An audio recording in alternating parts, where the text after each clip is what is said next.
How many coughing babies would be? Hey, Bozo. Little Let's boy see. versus little boy. Oh shoot, probably like. In many internet subcultures, the comparison between Okay, a what coughing does this baby even and a mean, nuclear though? bomb What does it mean? How many would be a nuclear bomb? is often used to express the unfairness of a matchup. On one side, we've got the overwhelming strength of the most powerful device conceived by man. And on the other, we've got the most feeble of creatures, further debuffed by sickness. It's obvious to Like genuinely, probably a billion. anyone that a nuclear bomb is so much stronger than a coughing baby. But what I want to know is by how much? How many coughing babies would it take to defeat a nuclear A billion. A billion. bomb? Or what does that mean? Does that mean for one coughing baby to survive, or for the nuke to not hit Earth? Before we begin, I want to put out the disclaimer that I am by no means an expert on nuclear weapons or physics. I was a baby at one point, so I do have some knowledge on the matter, but it's Low-key, been a couple I was too, so basically we all know like the answer. I mean, so, just one can mean I could stop it. I'd handle it. I'd deal with it. of years since I've practiced, so I'm a little out of touch. I will get things wrong. My numbers may be off, or I might make a statement that turns out to be false. So, if we have any nuclear bombs or coughing babies in the chat, please point out my mistakes in the comments. Onto the video. Our answer is 10,256,400,000 That's what I said, at least a billion. 10,257. Or 1. One. Before we move on to calculations, how can one actually defeat a nuclear bomb? That's what I'm saying. That's exactly what I asked. If the goal is just to survive the explosion, then all we need is one baby placed at sufficient distance. If the goal is just to match its destructive capability, then all we need is just one baby moving at sufficient velocity. If we were allowed to use any baby in fiction, then I would just pick the child of Alara or those time babies from regular show. What I'm saying is, in order to come up with a definitive answer, we really have to nail down the starting conditions and win state of this thought experiment. So, let's do just that. I am of the belief that a meaningful win can only be achieved when you fight your opponent at their best. What if we had 8 billion babies and 2,000 years, and 2,000 years later, they are old enough to make something to stop the bomb? Full win can only be achieved when you fight your opponent at their best. And the best, in this case, is the explosion. In order to win, we must be able to block, redirect, or cancel out the ungodly power of its nuclear blast, using only the meager power of babies. Average, non-fictional human babies starting at rest with no additional energy put into the system. To this end, I've come up with two scenarios: the baby barrier and the baby array. The first, more depressing option is to smother the energy of its explosion with sheer mass and volume. Sort of like how an underground test could contain an atomic blast by burying the bomb deep enough. Because of the demonetization risk, how many blocks of ballistics gel would it take to create a barrier so thick that a person standing behind them would remain unharmed? Well, the answer would depend on the size and type of bomb and how durable we think a block of ballistics So I mean, you need a lot, probably. gel would be. Nuclear bombs can be differentiated by the method in which they produce a big boom. Because you gotta think, right? Because we've all done this experiment in real life before. We've all done it at least once. So like when we did this experiment, I feel like it took a lot. First, there is fission, where a large atom like uranium or plutonium is broken apart and, like a rubber band snapping under tension, releases a ton of energy all at once. Then, there's fusion, the reaction that powers our sun. Here, small atoms are combined under insane heat and pressure, releasing lots of energy as they lock into place. Generally, A smaller explosion is used to kickstart the process, just like how we use a lighter to start a firework, or how the firing pin strikes a primer to fire a bullet. Ah, so what you're saying is we stop the smaller explosion. To achieve the extreme conditions that nukes demand, we're gonna need something drastic to get the ball rolling. For gun types like Little Boy, a conventional explosive is used to smash one glob of radioactive material into another. For implosion types like Fat Man, a series of shaped charges compresses a fuel core from all sides. Finally, for hydrogen bombs like the Tsar Bomba, I kid you not, a smaller nuclear bomb is used. As you can probably guess, I described the 3 bombs in this order on purpose. I went from the weakest design to the strongest, or the least efficient to the most efficient. See, a problem with nukes is that their power source blows itself apart as soon as things get going.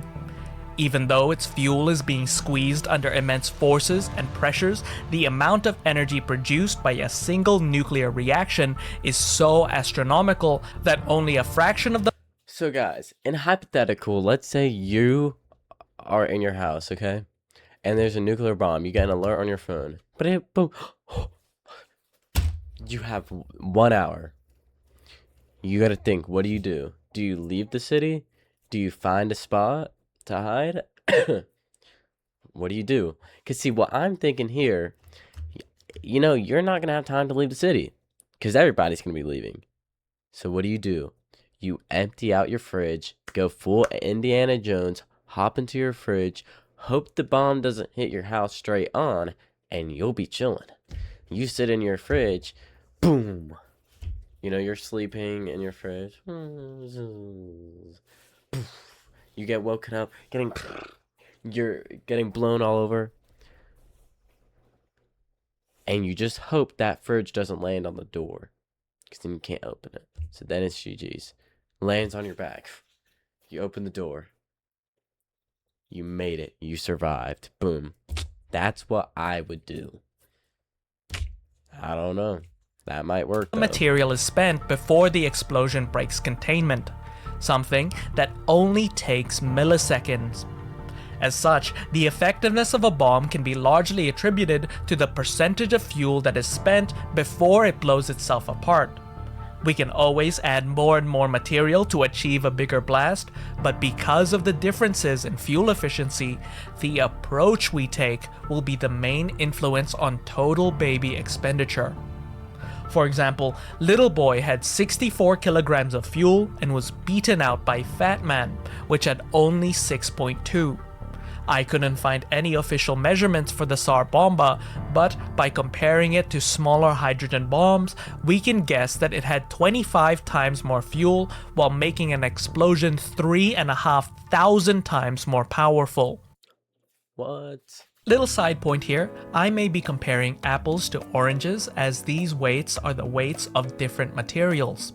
Little Boy used uranium, Fat Man used plutonium, and the Tsar Bomba used a hydrogen compound called lithium-6 deuterium. The different power to weight ratios might be there because one type of bomb just uses more volatile fuel. I may be wrong in saying this, but I don't think this is the case. If Little Boy used plutonium, it would have prematurely fired due to the material's sensitivity. If Little Boy had ham in it, it would have been much closer to a British carbonara, and if Little Boy used the same fuel as the Tsar Bomba, it probably wouldn't have the starting energy to explode in the first place. Point is, the approach necessitates the fuel choice, and thus is still the biggest influence on the bomb's destructive capabilities. Okay. That's a lot of explanations and very cool animations to take in all at once, so we should probably take a break. Alright, take a break. So now when you think about it, when you leave the fridge, then what? Because now you gotta deal with nuclear fallout. So what are you doing, chat? Think for a few seconds. Check out some kinks in your 25 to 34-year-old male body. Blink a couple times. I'm not 34. Maybe watch a mid-roll ad. Okay. You back? How much energy does it take to obliterate a 10 kilogram Sorry, chat. I am a little sick. block of ballistics gel? Sorry, I want to get paid for this. The average baby weighs 9 to 10 kilos at 12 months old. Any older and they cease to be babies, as this is around the time when they start to walk unsteadily or toddle, hence the term toddler. Because it's a good approximation. So this is making me think. When you're in the fridge, let's go back to when you got that hour. He said 10 billion babies. Do we have access to 10 billion babies? Because if so, you put them all around the fridge and now you're safe. Okay, so boom, it explodes. You open the fridge. Nothing anywhere. Now you have to deal with nuclear fallout. Where do you go? Chat, for me, I'm going to just stay in the fridge. I'm going to have some food stockpiled in there. I'm going to eat, survive for like a week, and then I'm going to leave the fridge. I'm going to hop in my car. I'm going to drive to an airport, and I'm going to leave. And then it's GG's, and I just survived. Of animal tissue, ballistics gelatin will be our stand-in for this hypothetical. To find out the exact number of blocks we need, all we need to do is divide the total energy by the amount of energy each block can take. For the total energy, the Tsar Bomba released approximately 240 petajoules. That is a 240 with 15 zeros behind it. That's a mind-boggling amount. So much so that it's hard to visualize just how much energy that actually is. But it's not enough to stop me from trying though. To put it into perspective, this is enough energy to power a large country for an hour. Converted to fuel, it can perform the moon landing over 4,000 times. If Mike Tyson in his prime were to punch you with the strongest punch every second, you would have to sit there for almost 5 million years. Far from a localized event, when the bomb exploded, it was a worldwide incident that made entire continents tremble. For the amount of energy each block can take, we can conveniently use the recipe of ballistics gel. General consensus for a nicely calibrated block would be a 10% mix. That is, 1 part powder to 9 parts water. Meaning, for our 10 kilogram example, that would be about 9 liters of liquid. The energy needed to heat and vaporize this amount from room temperature is around 23 megajoules. I don't know how much energy it would take to obliterate the powder, so I'll be excluding that from the calculation. Doing the division, we get a baseline estimate of 10,256,410,257. To make this amount of blocks, we would need the water of tens of thousands of Olympic swimming pools, enveloping the bomb in a sphere half a kilometer wide. Astute viewers might have heard me say the word baseline. This number, although monumental, is something that I have egregiously lowballed. To start, ballistics gel was designed for bullet testing, and is a bad proxy in terms of vaporization. Babies are around 65% water, whereas the gel is around 90%, allowing it to absorb more heat. Additionally, this assumes that all blocks are held in place. So we would need more than 10 billion? Bro, I don't know if the fridge can handle this much weight. By an invisible force, that all energy is taken in as heat. In reality, the blocks could be pushed away instead. This obviously makes it a really bad barrier, as it could hurt anyone standing behind it with debris. The only way to reliably account for this is to have so much weight and pressure that the gravitational and static frictional forces overpower the bomb's kinetic energy. After doing some scuffed calculations, this will require a further 327,399,696,093 blocks, creating a cylinder 11.9 kilometers high. Admittedly, this is a pretty large margin of error, but remember that this is the difference between blocking with everything you have and not allowing it to move at all. For those that are curious, these are the numbers that we get when we apply the same calculations. Bro. So basically you're telling me the fridge is not surviving that. So we gotta rethink this, alright? So the fridge probably won't handle all that weight. So what you do is you get 2 fridges, open the doors, and lean the doors on each other, and you're chilling. The little boy and fat man. Blocking a nuclear blast with baby-sized blocks of ballistics gel is good and all, but what if we actually wanted to use babies? In order to appease YouTube's policies and automated checks, I have to find an approach where every baby survives. Would that even be possible? Gentlemen, I present to you Put the baby in the fridge, and then the baby survives. the baby array. For this method, we will use a blast wave formed from many coughing babies by utilizing their titular ability, their ability to cough.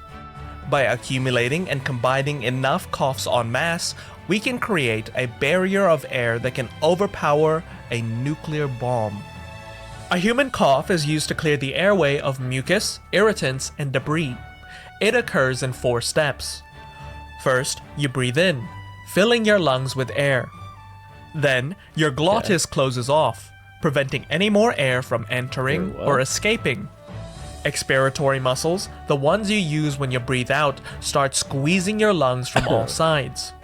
Finally, once adequate pressure is built, the main passage opens and the compressed air rushes out. Once we put it all together, it should look something like this.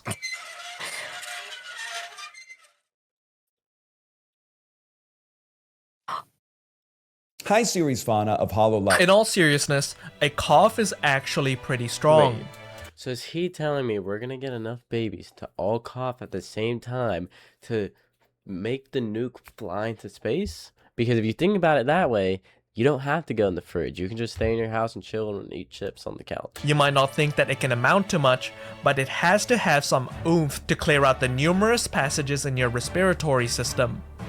Apparently, a human cough can generate approximately 1 to 25 joules of kinetic energy, giving us an infantile estimate between 9.6 and 240 quadrillion.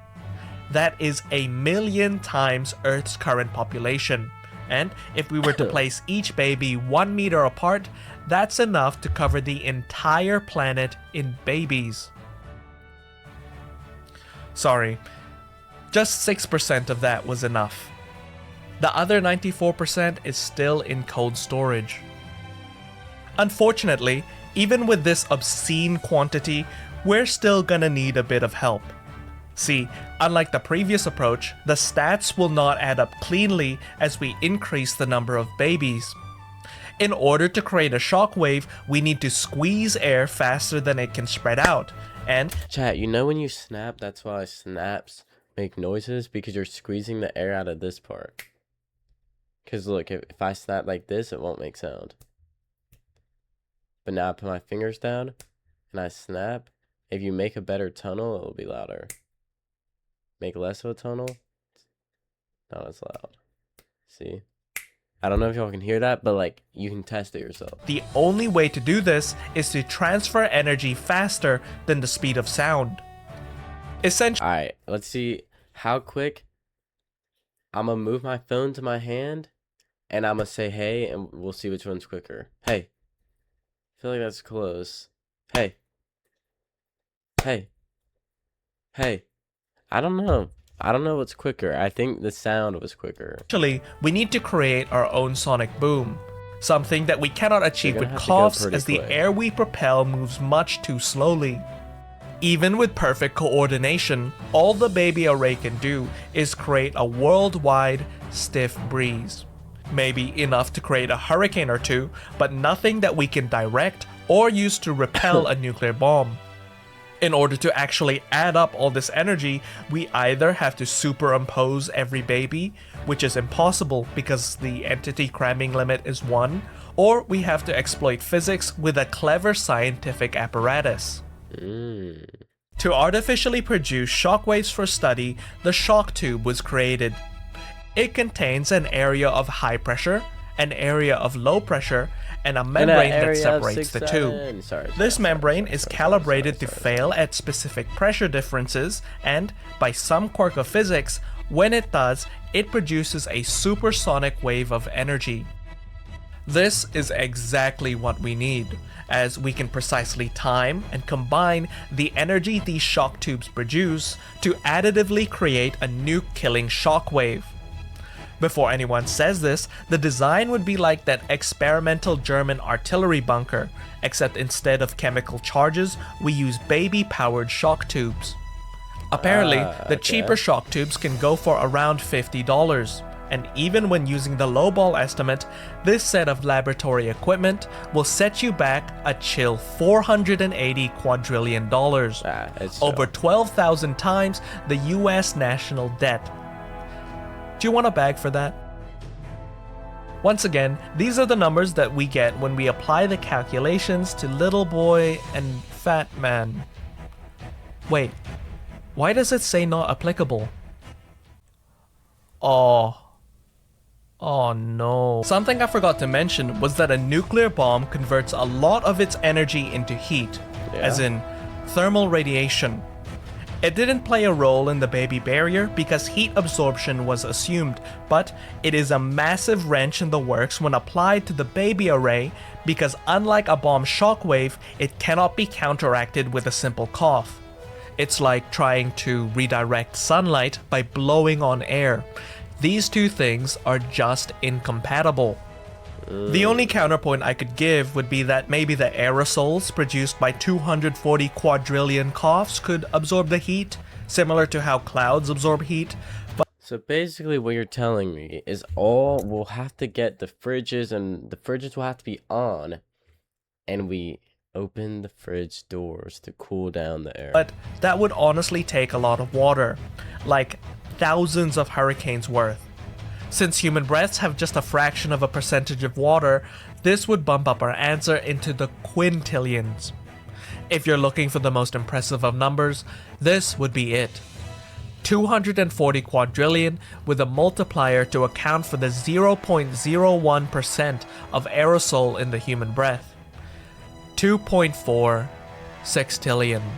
Oh, wow. Taking our 10 kilogram example, this is a baby ball having 32% the mass of our moon. These are the final numbers compared to little boy and fat man. Chat, I hate to break it to you, chat. Thank but you that for might be watching. impossible. I'm sorry I couldn't provide a satisfactory video. answer.